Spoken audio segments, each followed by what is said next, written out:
Awesome. I'm very honored to be here with you guys today. This is my first time to Mentorship Conference, so I feel like the newbie on the block. I'm kind of like catching up to how everything goes here, but I love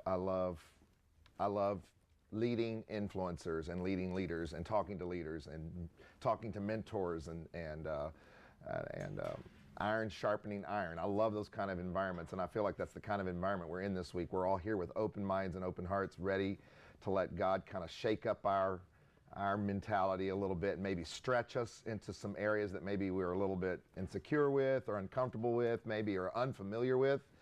So hopefully we'll give you some things to think about. I wanted to ask a quick question. Are all of you in leadership in your church? Yes? Is that an assumption I can make, that we're all in some leadership role? How many are specifically in music leadership? Okay, so most of us in this room. That's good. Okay, so my comments will really have to do specifically with the role of a music leader, worship leader, music pastor, whatever your title, music minister, music director, whatever your title is, it will, with respect to our lead pastor, our senior pastor. And I've asked Brother Kevin Daniels if he'll help kind of maybe throw some counterpoint to any of the points that I make today. He also has had a long history and legacy of strong music ministry leadership, and recently moved to Georgia this week, as a matter of fact, from California. So one of my comrades in this ministry. So I'm happy to be with all of you today, and I'll try to talk fast. I do tend to talk fast, and I do tend to talk rabbit trails. So if I get off on anything and I say something that you want to circle back to, just lift your hand and tell me to go back to a point. The relationship between a pastor and the music ministry and the music leader, I think, is one of the most vital in the church. Not because I think it's more important than other ones, but for the reasons that we're going to discuss here today. Do you guys have a handout for this class or not? Okay, because I did submit some notes. So I'm going to go through my notes. So I'll give you my points as we go through. I've got kind of 10 thoughts that I want to share with you. So they're not in any kind of necessary order, but they're just kind of my top 10 thoughts about this topic. And so one of the reasons why I'm intrigued that we're having this class today is because I am thankful for someone, our Bishop Terry, who understands that this topic is a very important topic. To call attention to the relationship between music and the pastoral team. Okay, it's just a vital conversation. And the reason why I think that it's important that we have a discussion about it is because I think that it exists in many churches without much conversation and without much communication, which is going to be one of the points that I'm going to make today. So I think having a conversation about the importance of this working relationship is vital for the success of the church and the success of the ministries, the pastor's vision and the success of the music ministry of the church. So that's where my 10 thoughts are going to kind of focus around today. So let's talk about number one. The pastor is the watchman on the wall for the house that we serve in. Okay, he is the God-ordained voice, visionary, seer of the house that we all serve in. And that has to be understood at every juncture, every thought, every conversation, every decision that has to be made. The number one filter that we use is that our pastor, behind God Almighty, our pastor has the final say on how things are, how things go, how things look, how things feel. He has the final say. The reason is because he's the watchman. He is the one that is called by God to understand the house that we serve in, to understand the people we are reaching, to understand the vision that God has for that specific house. So we have to understand and respect that, bar none. That's a non-negotiable. That because on Judgment Day, our pastor is the one being held responsible for what went on in that house. Right? And we understand that we come alongside that we come alongside it with our support, that we come alongside it with our affirmation. That doesn't mean that we always understand every decision he makes, sometimes a decision he may not make when we feel like we need a decision made. When we don't get answers, sometimes there's a reason why. And it comes down to understanding that he is the watchman on the wall for the house and accepting that. That is very important for our role to be a success in anything that we do, to have the authority to lead the people that our pastor oversees and shepherds. For us to have that respect is for the people to understand that we exclusively see him as the watchman on the wall for the house, and that we trust that exclusively. Does that make sense? That we don't ever publicly wrestle with it. That doesn't mean that maybe I'm not going to meet with my pastor to have him clarify some things with me, or to have him maybe more explain things, or maybe I'm struggling with this or that. But publicly, I am never going to challenge the watchman on the wall, because we have to have the authority of God in our house. And the only way we can have the authority of God in our house is to have divine order in our house. And so that's very important for us to understand that and kind of just settle everything. And so some of the other points I'm going to talk about, you're going to understand why we have to keep coming back to this foundational thing, that the watchman on the wall, he needs to have the final say. We need to give our pastor the ability to know that we support him having the final say, because personalities can be different with our pastors. And sometimes we can have a really aggressive pastor that has no trouble saying the bottom line. Then we might have other pastors who are a lot more, they might be a lot more give and take, and they need us to give that to them so that they can have the bottom line. So that's why I'm saying it's so important for us to understand that, is we need to actually give our pastor, you have the final word. If we're in a discussion, in a conversation, and you're asking me my input, I'm going to give you my input, but after that conversation, you still make the final decision that I'm going to go with and respect. And I'm going to honor that, and our team is going to honor that, because we want the blessing of the Lord to be on this house at all times. So that's the number one thing that I really feel like we need to come to an understanding with. And the reason why I say that is because we're creatives, and we are kind of free thinkers, a lot of us, and we have a lot of ideas, and it's a beautiful side of what we are. But if we cannot settle a parameter and a structure that we need to work in, then we're going to always be struggling because of our free spirit, and because of our nature, our spontaneous kind of like, we're always wanting to do this. That's why it's so important to have a framework with which we're working in, and understanding that our pastor is that voice helps to establish that. So that's my first point. All right, number 2, the relationship between pastor and music minister must be a well-working relationship, which I think on the offset that sounds like a given. However, I would dare say that most of us understand this about our pastors. A lot of times we need to catch what they're doing in their minds, because we're just following them, and they don't really want to take the time to slow down and talk to us sometimes, or to check on us or whatever. And so I have learned over the years, let me just give you a little bit of my qualifications. I'm 35 years into music ministry. I'm an old dude. I've been around forever. I started playing in church when I was 12, and I started being the responsible one, and being paid part-time when I was 18 to create my first choir of 9 people, and 2 could sing out of the 9. And I did that for 6 years, and then I went to my first full-time ministry position at 25. And so from 25 until now, I've been full-time in it, mostly full-time in local churches, but I have for the last, since 1997, off and on, I've been traveling full-time here, 15 years at POA, traveling full-time, 5 years at CCC in Northern Virginia, and traveling full-time again. So I've been in this kind of fluid, just complete saturation of music ministry. So I know right now I'm in a different church every week, and so I work with a lot of music ministers, and I work with a lot of pastors, and so I understand this whole relational component very, very well, and how that sometimes the relational component of the pastor, music minister, can be a challenging one, and it can be for a lot of reasons. Sometimes it's not challenging if you're related to the pastor. That's always a kind of a bonus, I find, and I see that happens quite a bit. So if you've got kind of that kind of inroad, that helps the relational component be a lot more fluid, naturally. But if you don't have that, and you are hired, or you are the one that has been appointed, or you are the one, however that's worked out, you have to prioritize a good working relationship with your pastor, however awkward it is. This could probably be the most awkward point of what we would talk about today, naturally, because, for instance, I have type A in me, but I am not naturally type A. I have type A in me because I have worked with type A pastors my whole life. And for me, it's survival because type A is strong.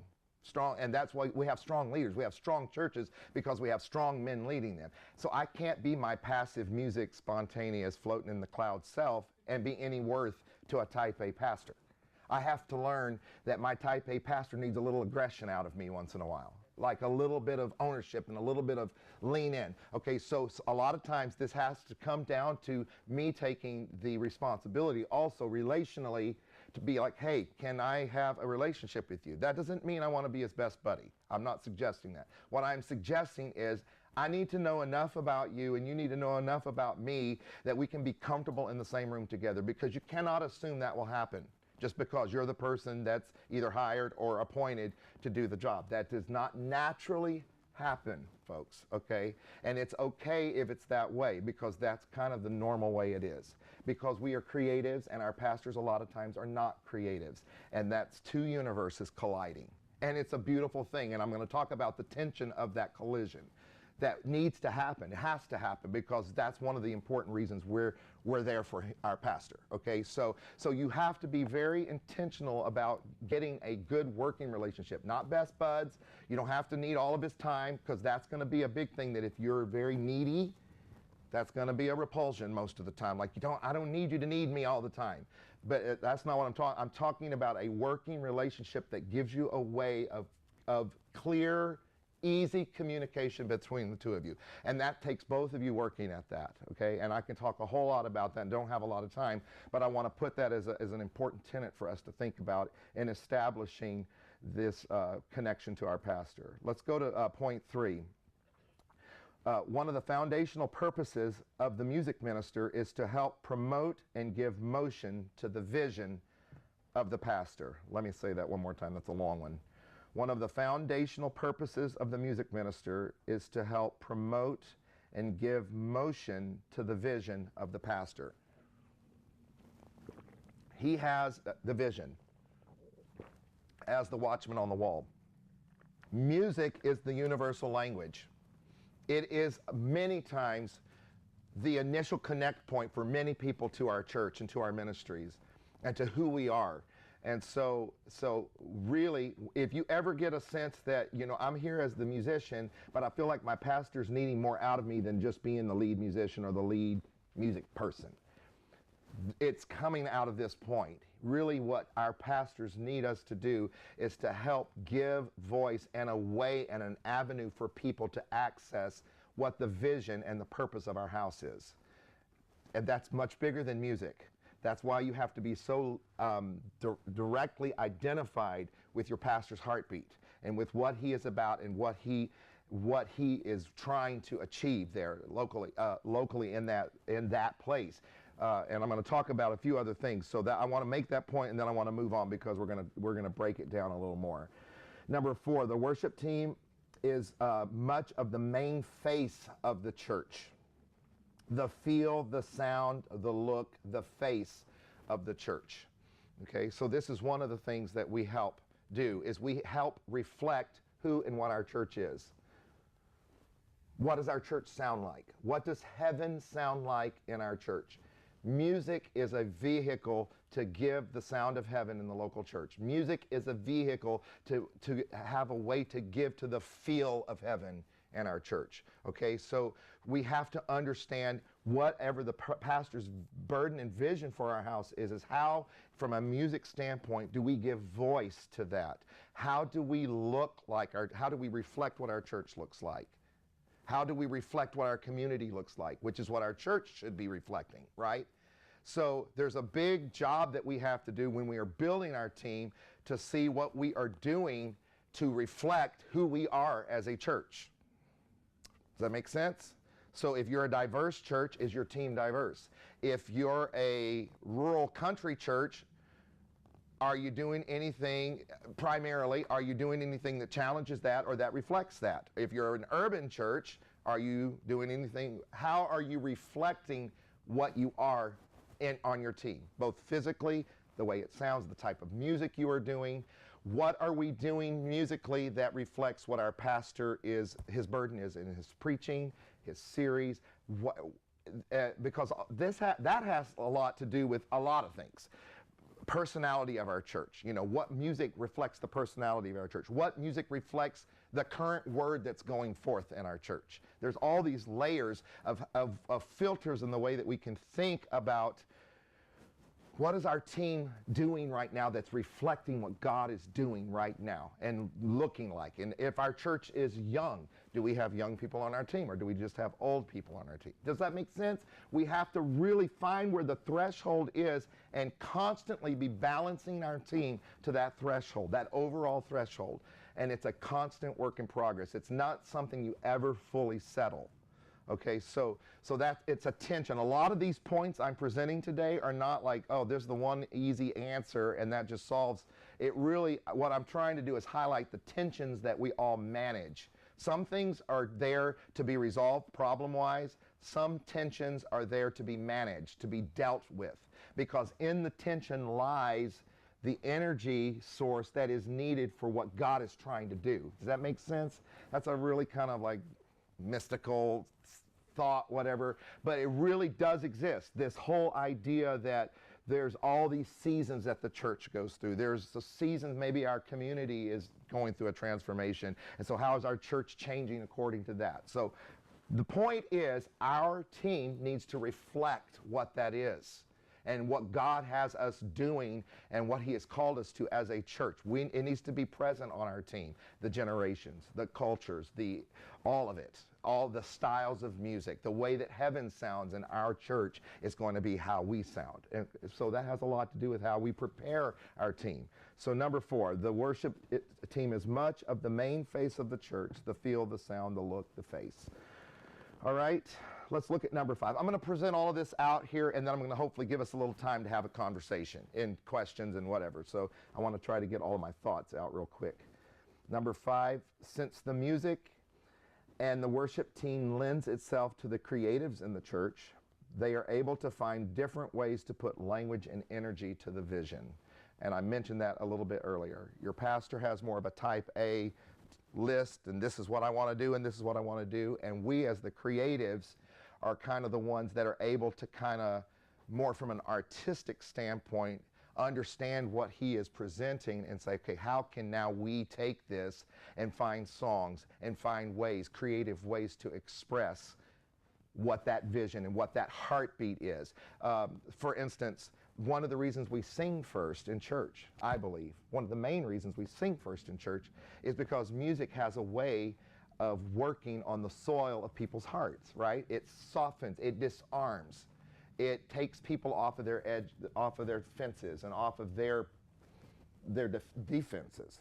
And it allows them to open up, because we can say what we're saying in the worship, and then our pastor can come up with the word of God and say the same thing. And it'd be much easier with a prepared, open heart and mind than it would be to start there and just let the straight up word of God just kind of like, when there has been no path that we've given that. Does that make sense? So that's what I mean by number 5. Since the music and the worship team lends itself to the creatives in the church, we are able to find different ways to put language and energy to that vision. We are able to we deal with the soulish part of this thing, right? There's the truth part of it, and then we kind of the spirit soul part of it, right? We do the part that you can't really always put words to. You know, that's why a lot of times music may have lyrics or whatever, but the music itself or the moment itself or the flow itself, the atmosphere itself is what's actually, the Lord is using that anointing of that atmosphere to do the work. So we have to be so sensitive. That's why we have to be so aligned with what our pastor feels and wants. And that's why I go into every season of the year. I go into every month of the year. I go into every weekend. I make sure that I make sure I tag in with my pastor or whoever I'm working with. What are you feeling for this service? What is it, what's making your heart beat fast for this service? Because I want my heart to beat fast too when I prepare what I'm going to bring for that service. I don't want it to be disconnected from what And you may have a pastor that likes to talk a lot about what it is, and some of our pastors don't talk a lot about what it is. But one of the things that I have found at a working relationship is finding a language that the two of you can use so that you can get from him or her, your pastor, what it is you need to know how to track what they're feeling, however minimal it might be. And I'll give you an example of that. Right now, I work quite a bit with Pastor Chester Mitchell in Northern Virginia, and he is very articulate because he's a creative himself, which is a bonus. If you have a pastor that has a creative nature, that's a bonus, because you'll probably find that communicating with them is a little bit easier. So I'm going to give you the example of him where he likes to talk about, I'm really feeling this song, and I'm really feeling this thought and this whatever, and what are your feelings? And we can have an actual kind of deep creative discussion about what he's feeling.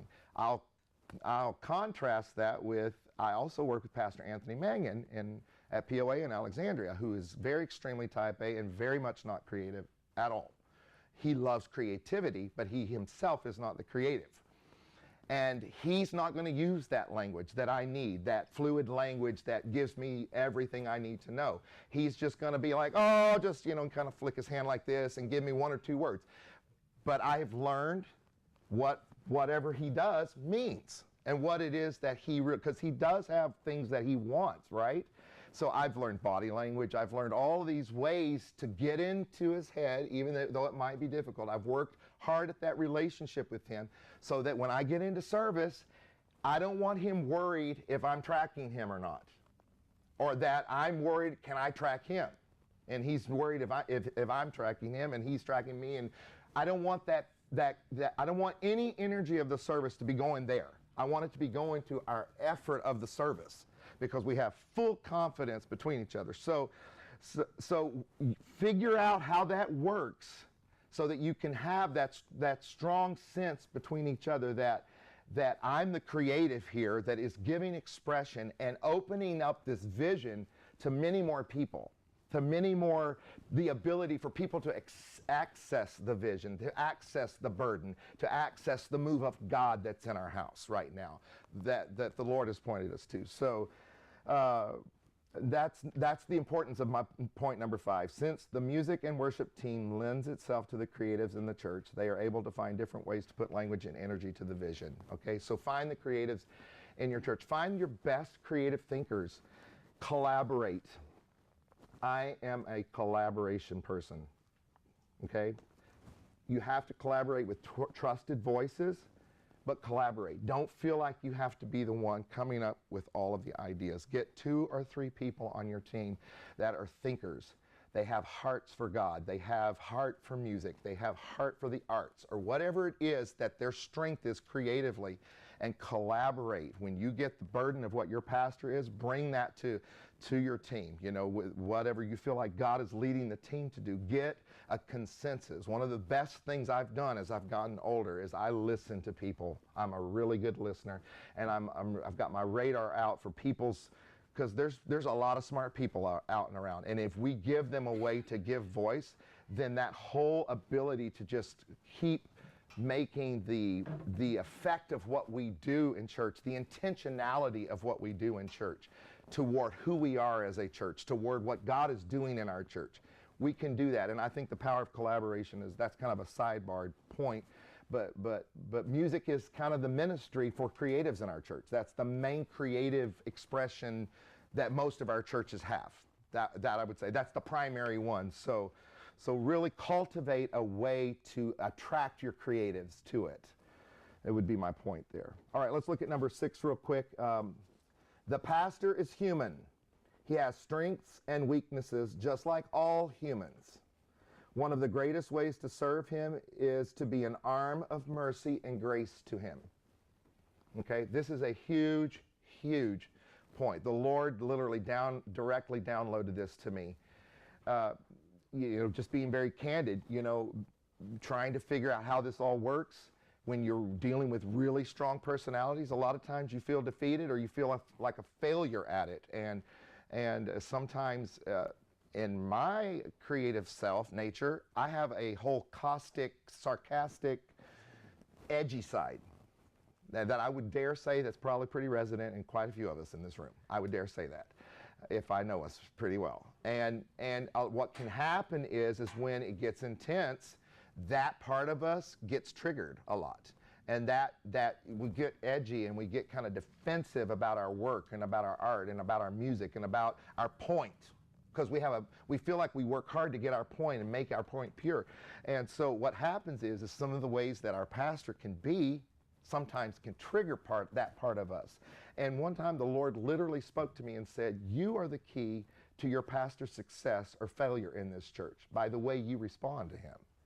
And I am asking you to be an arm of mercy to him for his humanity so that he can operate the way he's supposed to operate in the calling I have put him here. And when the Lord showed me that I was actually that important in this equation, it freaked me out a little bit, that I am the voice of mercy and grace to my pastor, because I can actually help him be successful or not be a success to my church, because I carry influence, and my pastor knows that, and our people know that. And so the way that I respond to the humanity of my pastor is very, very important to the success of his ability to lead the church. And so all I'm saying to us is learn what his quirks are. Learn what his idiosyncrasies are. Learn what the glitches are. They're human. And a lot of times I think the men of God, the women of God that we place above us, we almost deify them.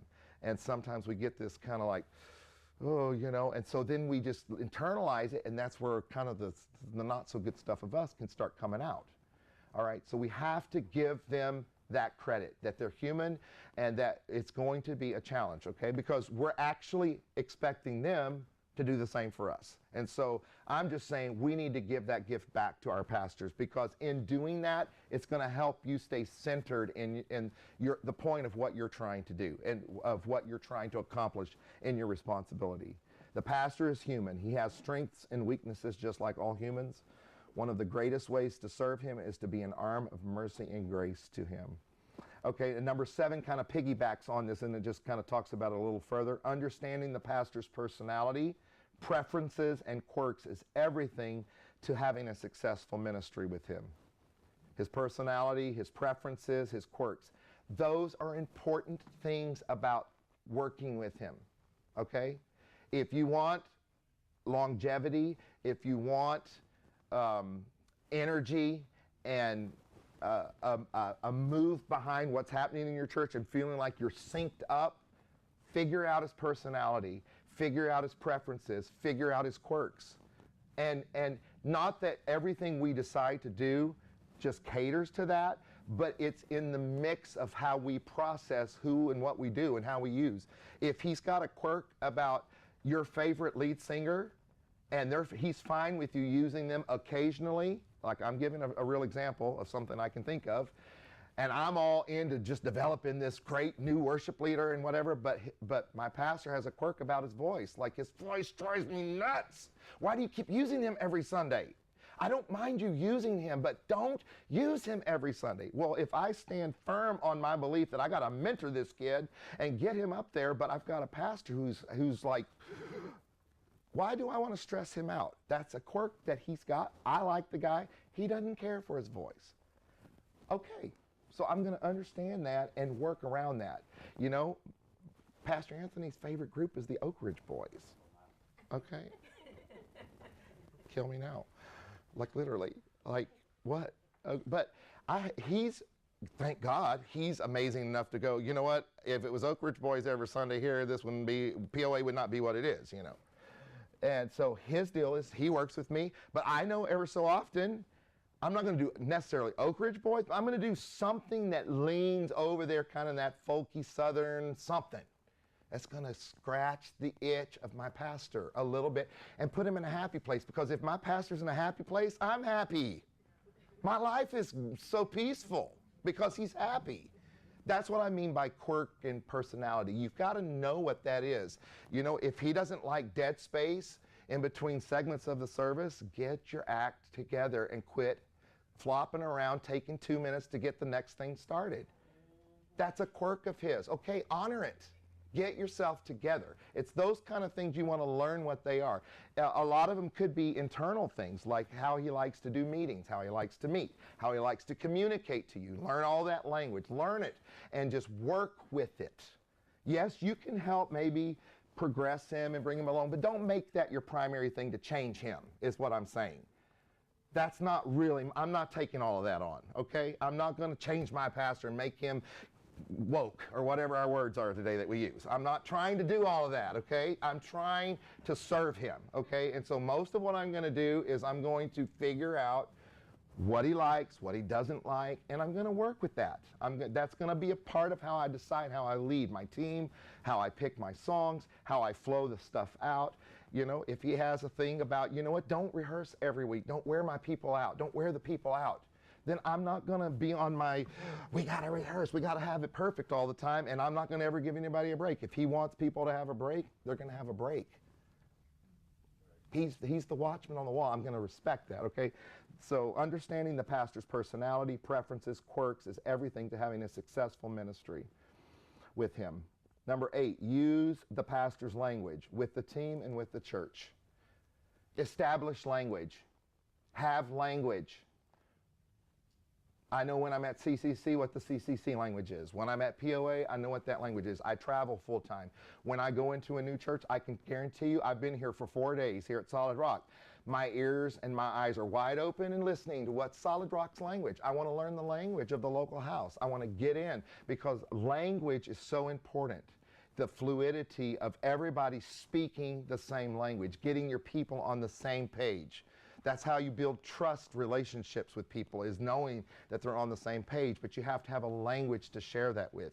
You have to, you know, your pastor can't be in a revival mode and we're in, you know, in-reach mode. If he's wanting to do community events, what's his language right now? We've got to be using that language in our music, in our rehearsals. You know, if he's got a prayer emphasis going on, then my rehearsals are going to have prayer emphasis on them. Whatever the language is that he is using, I'm using that language. If he's in a series right now, we're going to focus on that in our music. The music's going to start expressing something about what the series is about.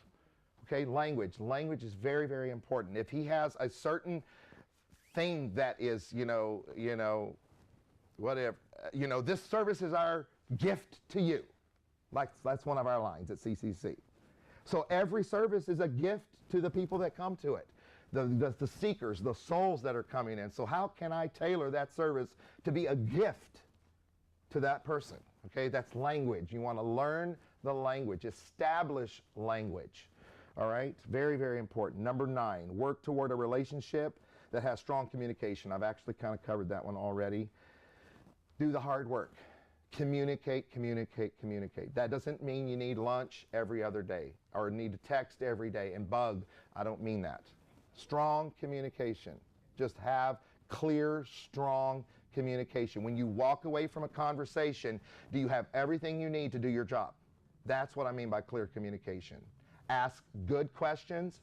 Don't ask needless questions. Don't meander around. Don't probe.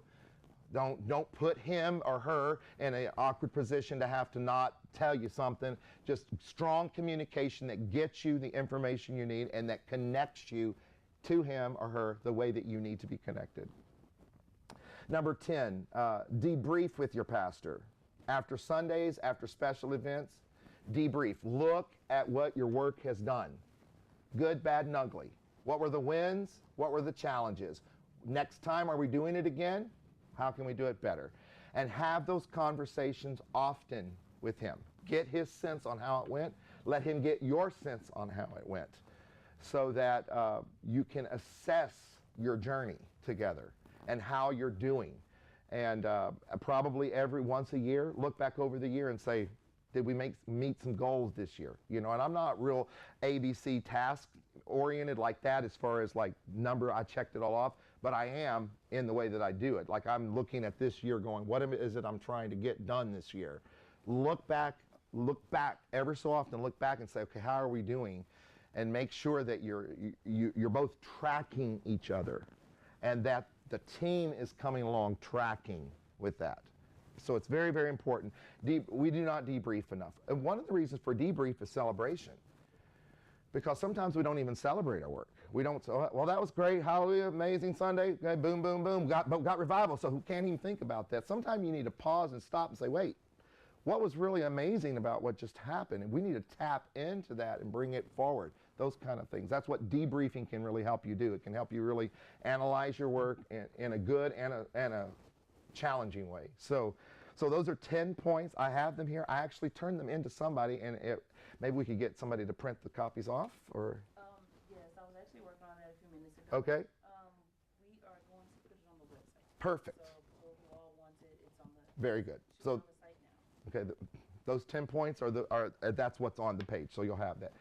So before we do anything else, Kevin, would you like to offer a response to anything and just give a counterpoint to anything that you would think maybe would be important in this conversation? One thing to add is just one thing that came to mind, two things, but one of them was after in this process of our pastoral relationship and the ups and downs of it, part of that supporting and that arm of mercy, which is a great way to put that, I've heard that before, is making sure, like, well, pastor, making sure you don't show the people who you're leading or people you're co-ministering with the down days, if that makes sense, and protecting, even if it's not your fault at all.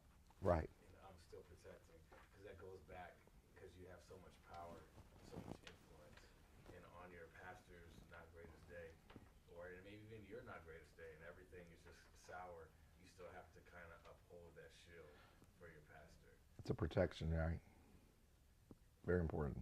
And then I was going to add, he gave two examples of like pastors he worked with, and then I had in California Pastor Haney, who's not really a type personality at all. Like our assistant pastor is, which is why God put them together. So like everything's planned, he'll come and he'll pause service. It'll be our big conference, like 5,000 people there.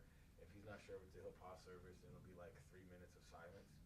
And everybody, like, literally just 3 minutes of silence. He's over talking to, like, the piano player or the music minister or myself, like, what song's going on? Like, so he has that personality laid back. But in that ministry over there, the people who succeed, it's people who have gone to him and say, hey, do you have anything? A lot of times it's no, or I don't know. But the thing to know that when he wants to say something, because he doesn't want to, right. If he doesn't feel that, a lot of times he won't say something, and then that for all of us naturally a buildup will happen. Mm-hmm. Like when that one person is late every week, and then all of a sudden, like one Sunday you almost go off on them, and you're like, I'm sorry, I'm sorry, and then you're like, then you're the bad person when really they are. Right.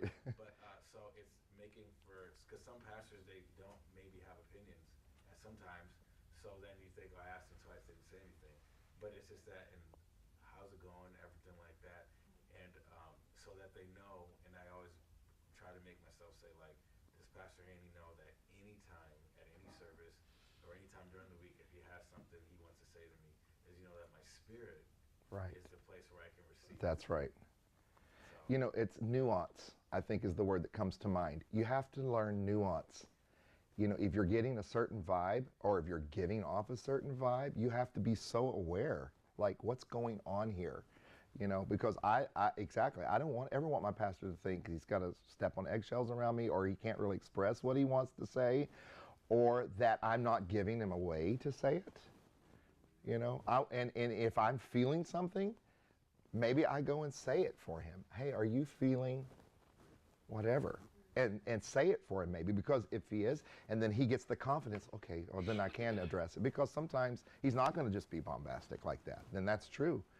And you want to make sure that they feel from us the willingness to make this go easily both ways, so that it can just be an open communication. And my best example is Pastor Anthony, and I remember probably 10 years ago, we would get done with the Sunday, and every Tuesday morning staff meeting, he'd be great and everything, but then he would always have this kind of like, right at the end, and always address me in front of everybody and be like, oh, this is so awkward, what's going on? And we realized that the nuances were not being read right, and we were both frustrated at a process that was not working. And so we were able to get together and say, okay, this is causing unnecessary stress for both of us. And we created a way of communication where we actually started doing more of a collaboration process. And we actually went to his office on Tuesday mornings before staff meeting and gave him an hour. What do you have, Pastor Forrest? This is what we have. Here you go. Now you give us what you have. And in that exchange, it opened up all this. Well, they don't feel me. They don't understand where I'm at, and, which is what he was feeling. And we're over here trying to read everything, and we can't read it, you know, and we're trying to do this. And, oh, they're just, you know, and everybody was reacting. And instead of now we've got this way of creating so that it's not stressful for either side. And it's a safe way to express anything that needs to be said. And in that meeting is where I was able to say, are you feeling da da da da da da da da da? Okay, great. I was off on that one. But many times when I would say that, you know what? Yes, absolutely. And I want to talk about that for a second. You know, and all of a sudden they're free to just express it, and it doesn't bank up in them anymore. And what happens is what's so important for me is I want to be trusted. Because I don't want to be looked at as a little piano player and oh, a little nice little Kevin over here, which is the feeling I can get if I don't have that, right? And so the sooner I can get this, then I can square my shoulders and not be intimidated, not just walk around feeling like that, you know. I can square my shoulders and I can come into the conversation, and I can be much more bold to express, not in a disrespect or combative way, but just to say what's in me. And yeah. And he receives that from me. And he's not feeling like I'm combating. I'm just really, I'm opening, and I'm trying to open it up for both of us so that when we walk away, we have this amazing understanding of what we're trying to get, and we're on the same page. I mean, the bottom line is we're coming at it different ways, but we're trying to get to the same goal, right? That's the idea, is to stay on the same page. So, good points. Anything else, Kevin? Anybody have anything you want to comment on or ask, or is it 2 minutes? Okay, we got 2 minutes. Quick, anybody? So what would you say you would do in a situation where, you know, you are doing your part, you're trying to, hey pastor, what are you feeling? This, that. They're not saying much, but now it's causing, like you just said, it's causing problems now where, okay, we're doing this, we're doing what we can, but and now it's service, we're just not even in alignment with you, and we're trying, but they're not really,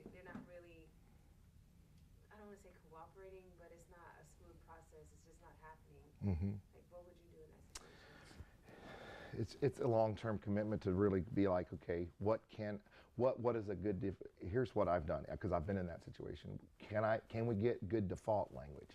That when you're not being clear, is there a place that is a safe default for all of us to land in when you're either not wanting to talk or express it, or you don't even know what it is, and I'm trying to learn it and figure it out, and I can't get it? Is there a place we can land it? And a lot of that has to do with knowing the overall language of my church, personality, and kind of just putting it in a safe place.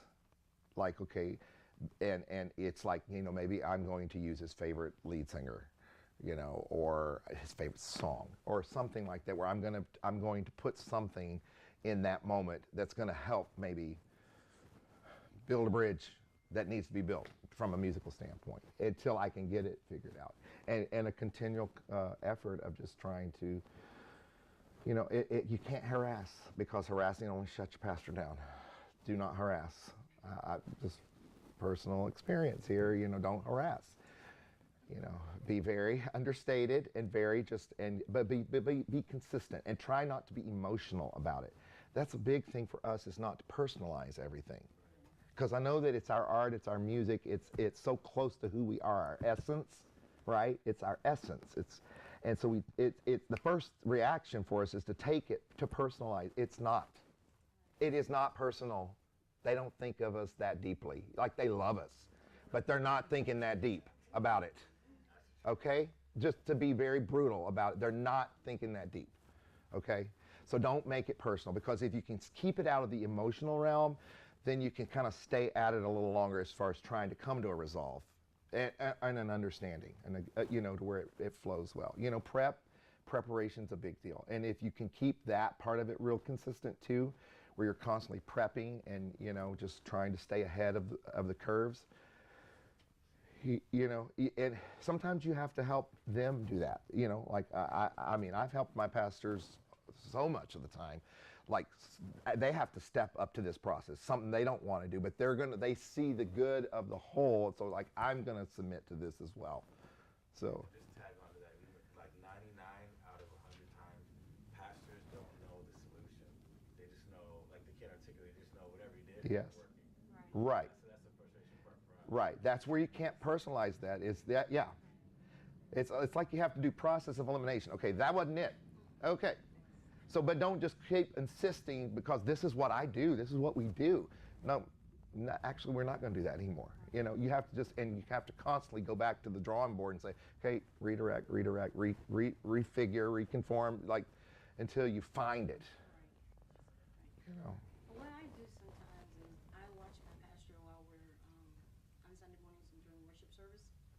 And sometimes, for some reason or other, we're geared to a lot of slower songs. And sometimes he likes to speed things up. He'll hit his tambourine, you know, that means he's wanting something faster. So our set list changes in the midst of service like that. But that comes from years of knowing his body language. Body language. Mm-hmm. The way he does things. And sometimes he'll do prayer, and after prayer, he's wanting something, Holy Ghost, feel, fire song, and he'll go. And I'm like, okay. Yeah. So we'll know what he's doing, and that helps us. Yeah. That's the way, you know, a lot of Totally. times, yeah, we communicate. Totally. He's always told us, he says, our spirits need to be aligned or in tune. Yeah. You know, and when we're not aligned, he says something's wrong somewhere, and it's got to be fixed. Mm-hmm. Pastor always tells us that, he says, this is too important for us not to get it right. And I'm Right. like, oh. It's bigger than all of us. That's the thing. We're serving something that's so big, right? It's not just it's not this thing back and forth here. It's this big. We got souls, and it's the kingdom we're bringing, right? We're bringing the kingdom to earth, you know. So it's very important, very true. Yes, ma'am. Strange place here because we did a church plant. So for years, I was praying for this piano player that never did come. And so I just made my mind we're going to buy another soundtrack to sing to. And so then when I tried to get ready to buy another soundtrack, I heard this good song to, you know, God told me, you know, you told me you weren't going to buy any more soundtrack. So I had this wonderful lady that taught me. She had went to Texas Bible College, and they had this program that they did, and she taught me from that program. I had basically 7 lessons with her, and I started playing. So I know that was a God thing. So now, but my husband, my pastor, is the type that he's so used to coming up with these ideas, and this is our life. We have been married for 35 years and have been together for 40. He's used to coming up with these ideas, and I make them happen because I'm the type A. I can make it happen. I can see it done when he tells me. Yeah. But now that I'm doing music, I don't want to make it happen. Not in not in that sense. I'm saying that I feel like I want to see where he wants to go. I don't. And then it's still kind of touchy because I'm a minister too. Yeah. I have my license. So the thing is, I don't want to be trying to read his message. I don't want to, you know, I want him to communicate to me.